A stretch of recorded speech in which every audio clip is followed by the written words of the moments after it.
Did you know that GarageBand has more than 10,000 loops that you can use in your projects for free? Well, it's true, and in this video, I'm going to show you how to use them. Let's go.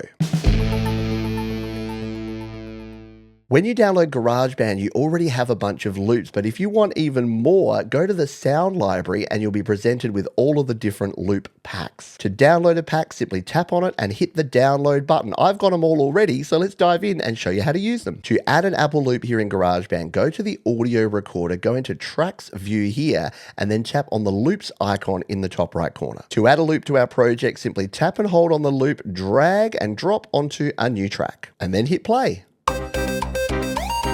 One question I get asked a lot is, are Apple loops copyright free? Yes, they are. Apple tell you can use them in any of your projects, even commercial projects. Just be careful to use multiple loops at once and change them up a bit so that you've got something unique. To preview an Apple loop before adding it to your project, just tap on the preview button.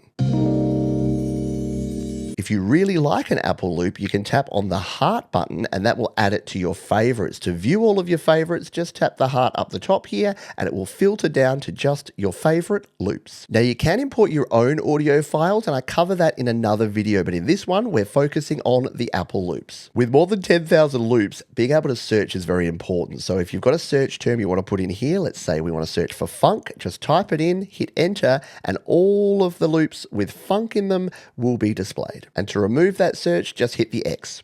You can also filter your Apple loops by tapping on the filter by button. To filter by sound packs, tap on the top option here and you can select one or multiple sound packs to filter by, tap back to filter by, back to Apple loops, and you'll see just loops from those packs. You can also filter by the type of loop, either audio, MIDI, or drummer, and I'll talk about the difference between those in just a moment. And finally, you can filter by scale, either minor, major, neither, or both. This doesn't work super well, and to be honest, I rarely use it. To reset your filter, tap on the Reset Filter button and all your loops will be displayed. There are more filters available up the top here. We can filter, for instance, by instrument by tapping, selecting an instrument, and then only loops with that instrument will be displayed. We can do the same with genre by tapping on the genre button and then tapping on a genre. And finally, descriptors. Now you'll notice some are grayed out because they aren't relevant to the other filters we've applied, but we can tap on any of these and get a really unique and pared down view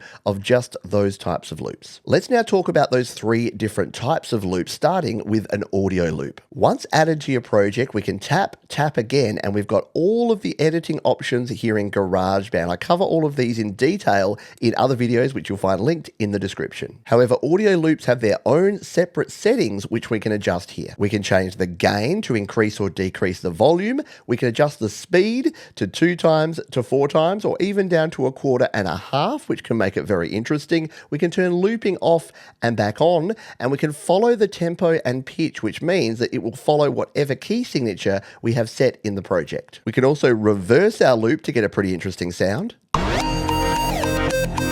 and use transposition to adjust the tone down or up by a number of semitones. And to reset all of our settings, tap on Reset All. Let's now look at our software instrument or MIDI loops and add one of these to our project. Once again, we can tap again, and all of our editing options are available. This time in settings, we have velocity instead of gain. This is because MIDI doesn't use gain or volume, it uses velocity, and you can learn more about that in other videos here on the channel. We can adjust the speed, however, to make it faster or slower. Also adjust looping, and this time we also have quantization here, where we can quantize the track to 1/4 note, 1/8 note, etc. And more about that is in another video in the description. And finally, with transposition, we can now transpose by whole octaves as well as semitones. And once again, to reset all, hit Reset All. The final loop type we have is drummer loops. If we filter by drummer loops, we can now add one of these to our project. And once again, we can tap again, have all of our options here, including some settings, which are simplified here for drummer. Drummer has a whole bunch of different things you can do though if you go to the edit option here, and I cover all of those, you guessed it, in another video right here on the channel. There you go, more than 10,000 Apple loops, lots of options here to create some great projects. If you'd like to learn more about how to create, record, and release your best music in GarageBand, check out the videos in the description.